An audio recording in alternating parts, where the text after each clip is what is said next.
什么？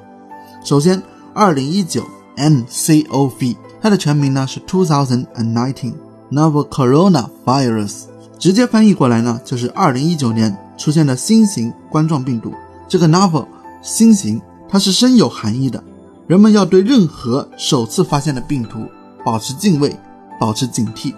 那么要了解冠状病毒，我们就要明白什么是病毒。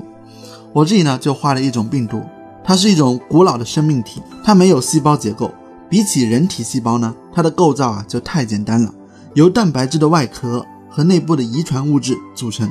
病毒呢，它是无法独立生存的，也不能自我繁殖，只能进入宿主的细胞，利用细胞的物质和能量去复制自己下一代的病毒，所以它必须活在其他生物的细胞里。那冠状病毒呢，它是病毒界的一大奇葩，我直接给大家画一下啊，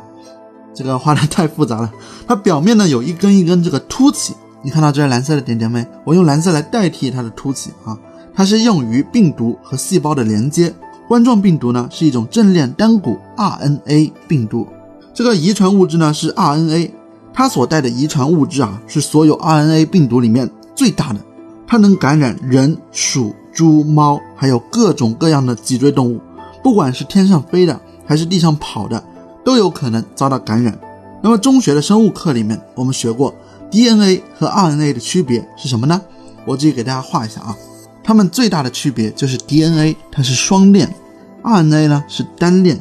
就好像两股绳子缠在一起，但它肯定比单股绳子要结实一些，对不对？当然还有更多的区别我这里呢就不去展开了。 RNA 病毒它相较于 DNA 病毒它是不稳定的，但是不稳定它有不稳定的好处，它在人体呢或者动物体内大量复制的时候更容易发生突变，更容易进行自然选择，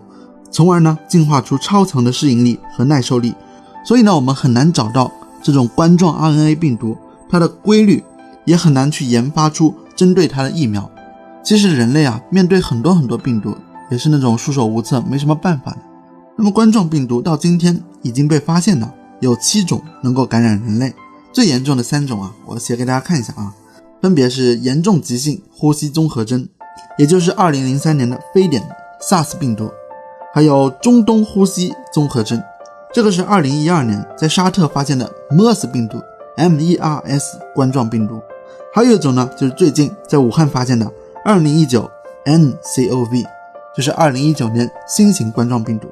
这些病毒它会通过飞沫漂浮在空气中，很容易进入人体的呼吸道，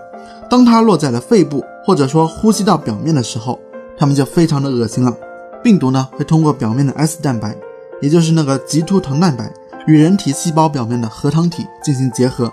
膜融合之后就进入细胞内，病毒呢会在细胞内实现复制与组装，最后呢逐个释放自带病毒，细胞也会逐渐走向死亡。一旦人体内这个病毒数量达到一定程度的时候就会发病，人体呢为了抵抗病毒就会产生发热、咳嗽、头晕、流鼻涕等现象。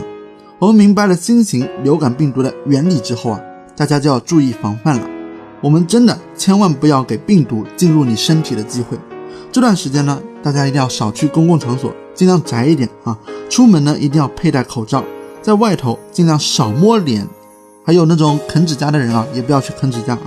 一回家多洗手，有空呢多去那种人少的地方去多锻炼，吃好喝好休息好，这有助于提高你自身的免疫力。大家呢只要做好这些就够了我相信这场疾病呢很快就会得到有效的控制。那么如果你喜欢这期视频，觉得我拍得不错的话，记得点赞、评论、收藏、转发还有投币，谢谢我呢非常需要你的支持。我是一飞书画，我们下期再见，拜拜。